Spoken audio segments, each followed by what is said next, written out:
대표님, 그 상간소송 의뢰하셨던 미성 씨가 피고에게 찾아가서 복수라도 하고 싶다고 하시는데 이걸 뭐라고 말씀드릴까요?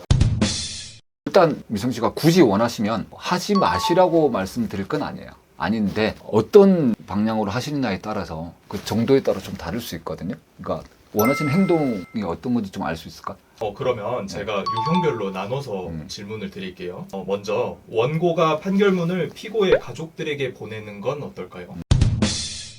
그 정도는 보통 하시는 행위들 중에 가장 점잖은 행위들 중에 하나죠. 판결문이 나온 거를 상간녀의 가족들에게 카카오톡으로 보내거나 문자로 보내거나 아니면 등기로 보내는 경우, 이거는 가족들에 한정된다면 그거는 공연성이 결여되기 때문에 명예훼손으로 처벌이 안 될 가능성이 크고, 그 정도는 보통 일반적으로 많이 하시는 거고 굳이 저희도 말릴 필요는 없어 보이긴 해요. 그러면 이 판결문을 회사에 보내겠다는 경우는 어떤가요?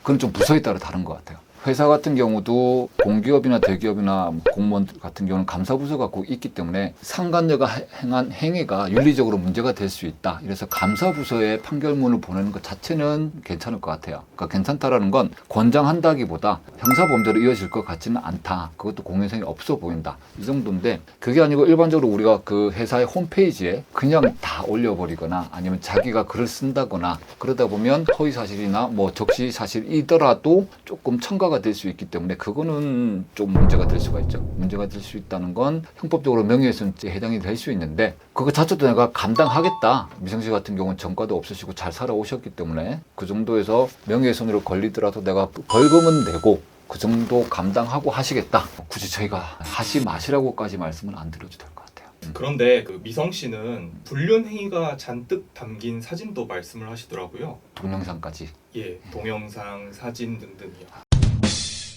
이게 사실 좀 가장 위험한 건데, 이 사건 같은 경우 부정행위의 증거로 쓰였던 사진의 영상이 조금 수위가 있어요. 성관계 영상까지 다 있기 때문에 이거를 그때 제가 재판부에도 제출을 굳이 다 안 해도 된다라고 말씀드렸던 건, 그 증거 말고도 부정행위에 대한 증거가 많은데 굳이 이거를 보는 사람이 눈살을 찌푸릴 수가 있는데 재판부도 그렇게까지 잘 원하시지 않기 때문에, 근데 이거를 외부에 유출을 한다? 이거는 저는 좀 심각해질 수 있어요. 물론 판례에 보면 선고위에 나오신 경우도 있긴 해요. 그런데 지금 저희 이 사건에서 가지고 있는 사진의 수위는 그 정도를 넘어서는 거기 때문에 잘못하면 성폭력 처벌에 관한 특례법 위반으로 가면 처벌의 수위가 조금 생각보다 심할 수 있으니까 그 부분까지는 저는 조금 말리셨으면 해요. 그러면 이 주먹을 통한 복수, 그러니까 물리력을 행사하는 경우는 어떨까요?